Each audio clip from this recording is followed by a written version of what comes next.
म्हणजे तुम्हाला जी ऊर्जा मिळते ती अशा पॉझिटिव्ह अनुभवातून मिळते? हो, हो, हो. 100% म्हणजे की आता मी इथेच टाका तंबू नावाचं नाटक करतो किंवा मी सूर्याची पिल्ले नावाचं नाटक करतो. हां. 2 नाटकं आता हे चालू आहेत आणि तर गंमत अशी होते की टीव्हीला बघणं आणि हे बघणं वेगळं आणि प्रत्यक्ष बघितल्यानंतर जो एक वेगळाच कुठलातरी माणूस येतो आणि तो म्हणतो की आम्ही तिकडे बघितलं तुम्हाला असं वाटलं नव्हतं हो तुम्ही असं काम करत असाल. स्टेजचं काम बघायला तुमची खूप गंमत येते. चांगलं तुम्ही काम करता. तर ती ऊर्जा आपल्याला मिळते. प्रत्येक ह्याच्यातून. आता 200 लोकं असतात प्रायोगिक नाटकाला. हो. व्यावसायिक नाटकाला अजून जरा थोडे जास्त वाढलेले लोक असतील. हां. पण त्याची पण एक गंमत आहे ना, ती डायरेक्ट वन टू वन असल्यामुळं पण हे होतं आणि त्याची ऊर्जा मिळतेच आपल्याला. कुणीतरी आपल्याला चांगलं म्हणणं, कौतुक करणं हे आपल्यासाठी पॉझिटिव्हच आहे किती जरी केलं तरी बरोबर आहे. आणि हे हां, तुम्ही पैशात नाही मोजू शकत. हां. हे समाधानाचंच आहे म्हणजे. म्हणजे आता तुम्हाला म्हटलं तसं मी एक नसीरुद्दीन शाह आता किती मोठे ॲक्टर आहेत. तर ते नाटक बघायला आले होते आमचं कुठे पृथ्वी थिएटरला? पृथ्वी थिएटरला. हां. तर तिकडे मानव कौलचं नाटक होतं एक ममताज भाई पतंगवाले नावाचं आणि असीम हाटंगडी आहे ना रोहितांचा मुलगा, तो त्याच्यामध्ये होता. तर त्यांनी अच्छा. हां. नसीरजींना बोलवलं हां. नाटक बघायला आणि ते आले नाटक बघायला. तर नसीरजी म्हणजे आपल्याला असं खूप लहानपणापासून म्हणजे आपल्या जन्माच्या अगोदरपासून माझ्या जन्माच्या अगोदरपासून ते काम करतायत.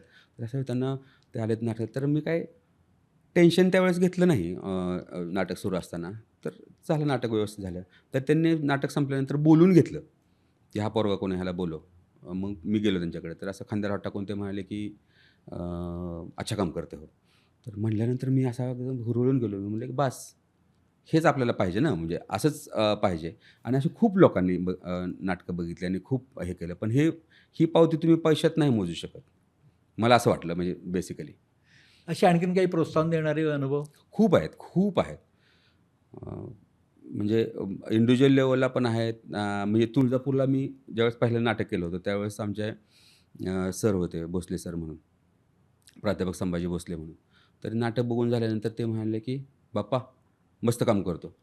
आता हे मस्त काम करतो हे जे आहे ना, एवढंच आहे. हे करायला. पण ते आपल्याला बदलायला खूप हे लागतं, की आपल्याला एक एक माणूस असा चांगला म्हणलाय, की ज्या अगोदर आपण बरंच काय गोष्टी आयुष्यात अगोदर करून झालेल्या आहेत आणि ह्या कामामध्ये आपल्याला मिळतंय. तर ती एक तशी ऊर्जा आणि असे हां. खूप लोकांचे थिएटरमधलं काम बघून बेसिकली खूप जास्त. तर त्यामुळं त्याची मजा येते ना आपल्याला प्रोत्साहन पण मिळतं पुढं काम करायला.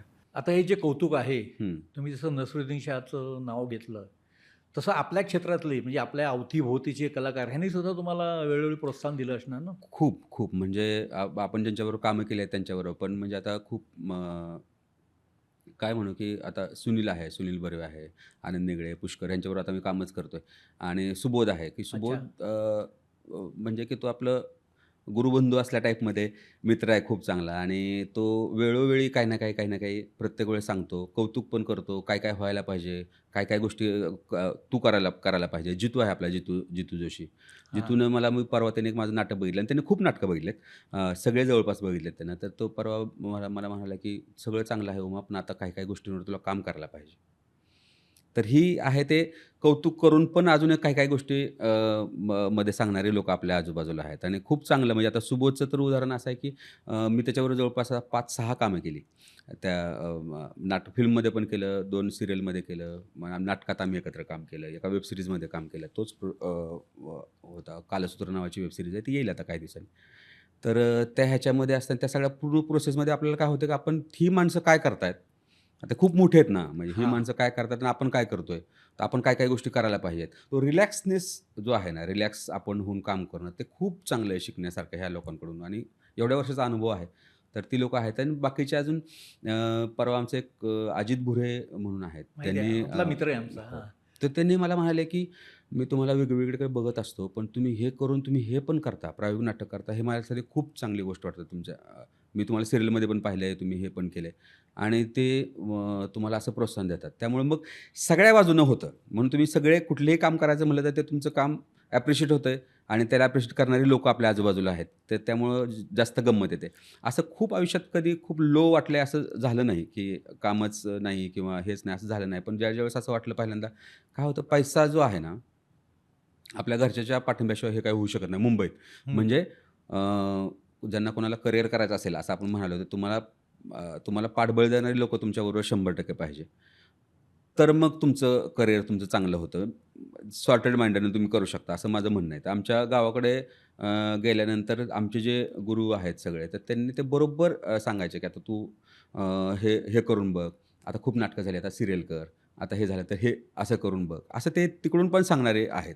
म्हणजे साताऱ्याचे तुषार भद्रे म्हणून आहेत. तुम्हाला माहीत असेल तुषार भद्रे. लेखक आहेत, मोठे लेखक, डिरेक्टर, ॲक्टर पण आहेत.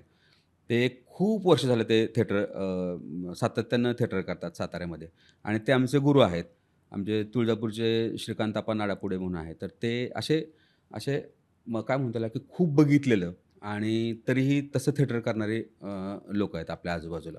मराठी मनोरंजन सृष्टीमधील मालिका, चित्रपट, नाटक तसेच कलाकारांबद्दलच्या नवीन अपडेट्स जाणून घेण्यासाठी नक्की सबस्क्राईब करा इट्स मज्जा मराठी या आपल्या नवीन यूट्यूब चॅनलला.